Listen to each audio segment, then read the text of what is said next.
How do you go about creating groups or allowing students to create their own groups in your songwriting class? At the beginning of the year, I'm playing some songs. I'm talking about songwriting. I'm talking about the nature of creativity. You know, hopefully we have sort of an intact group at the beginning of the year, which some years we don't. It's the elective. People didn't get into the right elective. Programs are changing.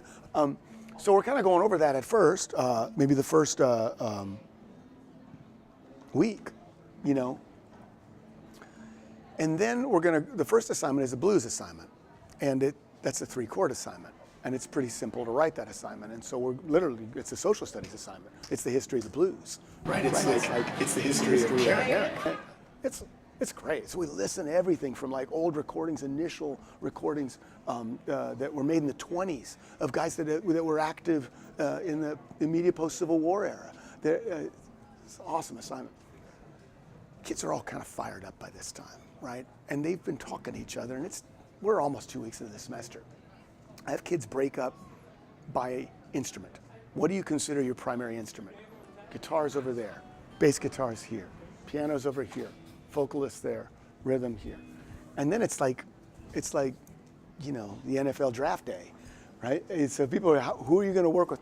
Well, the majority of the class are 11th and 12th graders. They kind of know who they want to work with. They want to work with their friends, and that's okay.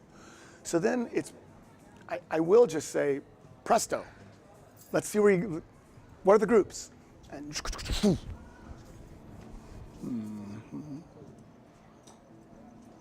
where are you? I don't know anybody. You're over here. You know, and then you just kind of cobble it. Then sometimes, you know, invariably two assignments in, Mister, I can't stand that group anymore.